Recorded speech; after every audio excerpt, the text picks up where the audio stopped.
Okay, what's going on, guys? I'm Mike. I'm the owner of Box Visuals Media. Today we're here to talk about the Nanlite PavoTube II 30X. Not just talk about it, but give you guys an honest review. Let's be real. Most of these YouTube guys are giving fake reviews. I actually own this light and I love it, and it's a great light. The previous version of this is called the Nanlite PavoTube 30C. So the main difference that I noticed when I picked this light up compared to its previous version is the weight of it. This light is just a little bit heavier than its previous version. I think the reason why is because of its metal components. I think more than half the light is made out of metal on the PavoTube II 30X. The end caps are made out of metal. They're a little bit smaller and the back is completely made out of metal. This is really good in my opinion because I like to put these lights all over the place when I shoot. I do music videos and sometimes I have these things on the floor in a cool pattern inside the frame, or sometimes I have them set up high where they can easily be knocked down or even stepped on. So having this metal back gives me a little bit more confidence that this light's not going to break in a situation like that.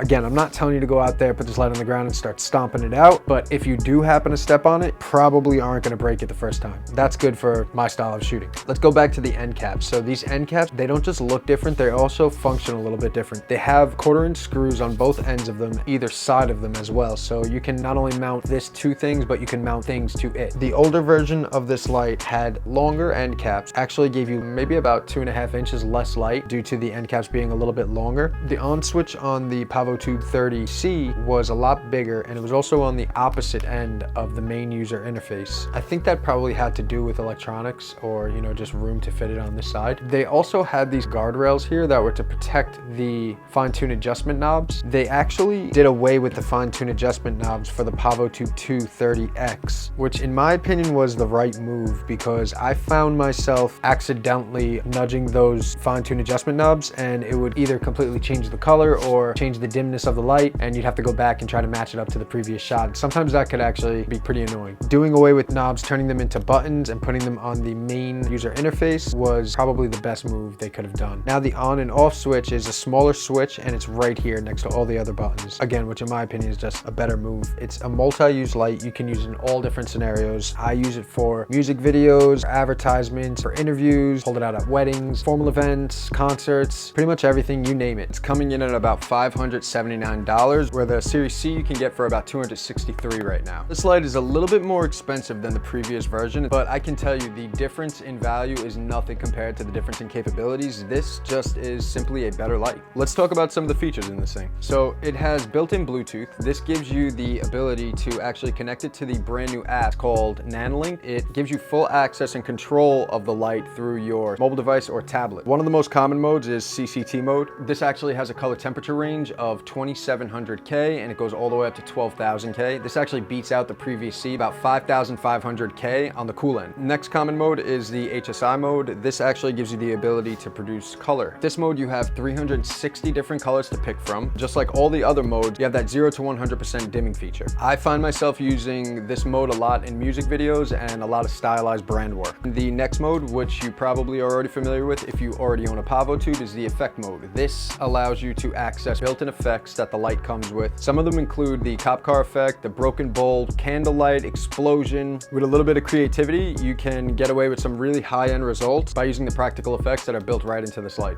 And the final mode is pixel effects. This is just an awesome feature that they just added into this light. This actually allows you to combine multiple color patterns all at once, and you can sequence it throughout the light with movement. You can pick the different colors. You have a lot more control using the Nanlite app over this feature. A feature like this can really drive creativity. I haven't had a chance to actually use this feature yet, but I'm super excited to incorporate it into my next piece. It's just pretty damn cool to look at, right? If you guys found this review helpful, and if you guys are in the market for a new tube light, I highly recommend the Nanlite PavoTube II 30X. Subscribe and like this video if you haven't already, and thank you guys for watching.